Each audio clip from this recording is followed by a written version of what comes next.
Bragg campaigned on doing this. Sure, but I mean, like, people can campaign on all sorts of things, right? Giuliani campaigned on cleaning up New York. The guy that, well, that literally makes it political. If you campaign on, like, enforcing laws, like, is that a political No, he statement? campaigned on investigating Trump. Maybe he thought Trump broke some laws. But it's, it's like, it seems like a fair thing to campaign on. Show me the man, I'll show you the law that he broke, right? Well, we're about to see that shown once the indictments are unsealed, huh? So here's what I think with the potential of this case. You have a lawyer? I imagine you've gone through legal stuff, right? Not like a dedicated one, but I've had a couple depending on what I'm going through. Yeah. Do you go through their itemized invoices?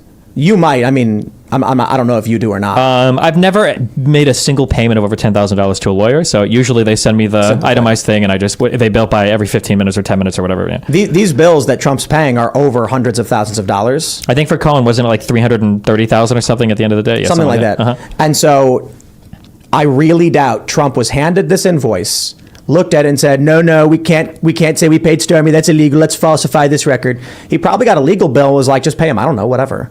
Right? Didn't Cohen claim that he and Trump had personal conversations about this particular issue? Yes, after the fact. But in 2018, Cohen's lawyer claimed Cohen paid for it personally without instruction from Trump and was never reimbursed for it. Sure. Do you think has Cohen claimed otherwise, though? After the fact, yes, Cohen has claimed otherwise. So, and those claims were under oath, correct?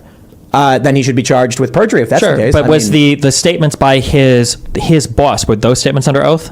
His boss? Yeah, or the other lawyer. Yeah, the other lawyer. Were those under oath? I don't know who the letter was filed with. Something that Rosenstein said that I think was really important when he was asked for questioning, this was like 3 or 4 years ago, I think, is he would get very irritated when he was brought before Congress and claims of the media, I think Jim Jordan did this to him, the claims from the media would be brought before him and they'd say, well, what do you think about this? Or what do you think about that? And he said, well, I don't think that's true. And he's like, do you think they're lying? And something Rosenstein said was, well, if you think they're lying, bring them and have them testify under oath. So I think it's important when we look at people's statements. People will say a lot of things. We saw this with Giuliani and his claims about Trump. People say a lot of things, and then when they're under oath, their stories change significantly. So I'd always be cautious to compare statements made under oath to something that some guy might have just said in a letter or said to the press or said to a friend. Who's Rosenstein? I think this was sent to the Federal Election Commission.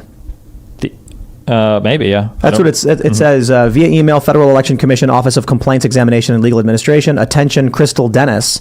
And the letter says that Cohen did it of his own volition. He paid for it out of pocket. He was never reimbursed. So I would put it this way. It seems political when you have a letter like this from years ago, from 5 years ago. But again, fair point. We'll see what happens. My issue with it for the most part is, really? Falsified record misdemeanor charge? You want to get into the debate about Barack Obama blowing up a kid? Because I would absolutely love to talk about that. Look, if they want to give Trump a misdemeanor charge and lock him up for however many months a misdemeanor gets him, I would absolutely be willing to make that to agree. You're right. He's got to be charged. Next up, Obama. He blew up a kid. He blew up a bunch of kids. I don't know if Obama broke a law. I don't think Americans of any capacity are allowed to kill other Americans. Of any capacity? Don't cops do it all the time? Not like... I mean, it seems like they're in the service of doing... That's a little bit of a semantic trick you played there, right? Okay. Obviously, you can kill people in self-defense, but Obama bombed a civilian restaurant in Yemen, a country we're not at war with, killing civilians, including a 16-year-old American citizen. Like, you can't... If you're in the military... You can't just, or a cop, you can't just go and kill somebody. Murder. You can't murder. Yeah, but I imagine the justification Obama would use was that this was in defense of U.S. interests or defense of the United States. And in his role as commander-in-chief, the president of the United States has offered wide deference from the Supreme Court for taking actions in the commission of protecting the United States, even if we disagree with them. Yeah, I think that's criminal. I mean, but that's fine. But there's a different question of, like, is it illegal versus do you think it's criminal, like bad, right? It's probably bad, I guess, but like... So the Obama administration's argument was that they were trying to target a terrorist leader. But I'm not... I mean, you make a fair point, but I'd be willing to argue that the president does not have the authority to bomb countries we are not at war with. Well, what about when Trump assassinated Soleimani? That was an assassination. Where was that taking place in? In Iraq. In Iraq, yeah. A country we have an AUMF over. An authorization for use of military force. I don't think the authorization for use of military force, I'm pretty sure we were on good terms with Iraq at that point. I don't know if we had the ability to do whatever we wanted in that country. That was a political assassination, though. But there are executive orders that are against the United States. And I don't disagree. Sure. But I'm just saying that in general, there's multiple questions going on here. We can say, do we think it's wrong or bad Probably, I think generally the United States president killing American citizens is generally a bad thing, unless there's really good justification for it. But there's a difference between that versus is it illegal? And I think that the law tends to, we argued about this a little bit before the show, when Trump was doing things at the border that we thought, when I say we, progressives and the left got really mad at, the Supreme Court tended to side with him because the president has given wide deference over matters of what was he doing national on the security. border? I think it was when he was using, he couldn't get the funding for the border wall. No. It was over banning certain people coming into the country. When he named there were 7 Muslim majority countries, and when he was running for president, even Giuliani said he's trying to find ways to do a Muslim majority ban. Technically, he's not allowed to do that. Venezuela, North Korea were on that list, though. Yeah, well, he changed it up, I think, after the first one didn't go through for whatever reason. But once he did that ban, when people tried to challenge it, the Supreme Court basically said, president, border, he can do almost anything he wants because it's the president of the border. Yeah, but that's not blowing up a kid. I didn't say it was blowing up a kid, but I'm just saying that in general, you would think that, like, well, if we're talking like border, if we're talking about like passing policy at the border, that seems like a congressional thing. Like, we should be passing laws about immigration policy, but the president can do that basically all on his own because the Supreme Court's like, hey, he's a president, national security, he can do almost whatever he wants. I think I see the disconnect. I'm less concerned with legality. Okay, I'm only talking legalities. Right. So I think that a president who bombs a country we're not at war with should be stripped of his power and criminally charged for killing an American citizen. And it should be literally under the U.S. murder statutes that are covered by multiple state and federal laws. I don't look at it like, well, you know. Is a murder statute, could I, in Tennessee, get arrested if I bomb somebody in Yemen? Is that I don't know what the... I mean, that's a good point. You might, yeah, absolutely. Okay. I mean, that might be like way worse than murder. It might be terroristic, international. There might, like, I'm pretty sure if you, as an American citizen, set off a bomb in a foreign country, you'd be criminally charged in the U.S.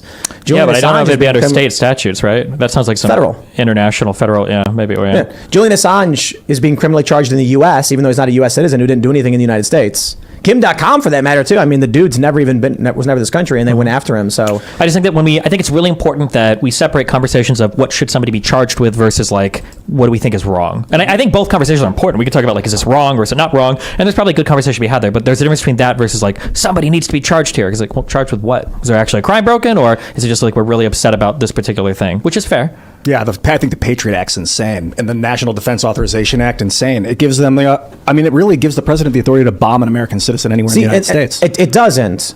It gives them the right to rendition anyone, anywhere in the world, and then hold secret tribunals. And I think that's wrong.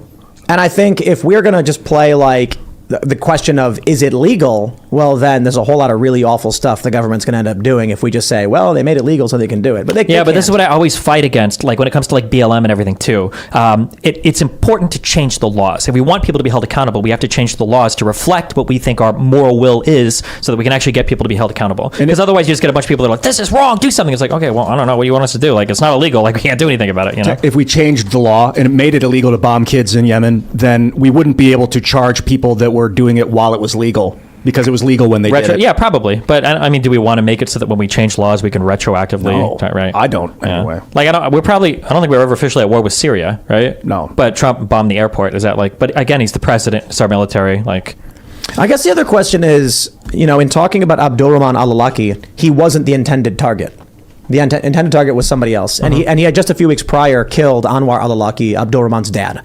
So he kills this guy who's an American citizen, then argues, well, look, he was a jihadi. He was preaching against the United States. He had to be stopped. But then a few weeks later, he targets a civilian restaurant in Yemen, blows up this restaurant with a drone strike, killing Anwar al-Awlaki's son, Abdulrahman. And the response was, well, we were targeting a terror leader, so it's okay. So I guess the question is, I'm curious as to the legalities and the moral standing of, one, does the president have the legal authority to kill anyone in any country at any time in the eyes of the United States? If he does and hits the wrong target and kills an innocent American citizen, is there a manslaughter similar charge for this kind of conflict? I think internationally, unfortunately, I think we just don't tend to hold countries responsible. This has happened multiple times. I'll avoid the USS Liberty example because that's a whole loaded thing. But there was, I think Iran... after we killed Soleimani, in the night or the night after that followed, Iran accidentally shot down, I think, one of their own civilian airliners. And there were no charges. Nothing was held for that. I believe... In Iran? In Iran, yeah. I mean, they're like authoritarian, though, you know? True. No, I'm just saying, but internationally, I believe it happened over Ukraine as well. I think that there was a missile launched from Crimea, I believe. That was probably with the assistance of Russian troops. There was a civilian airliner shot down there. That nothing happened. The United States, I believe, I think we shot down a civilian plane that killed like over 150 or over 200 people. That might have been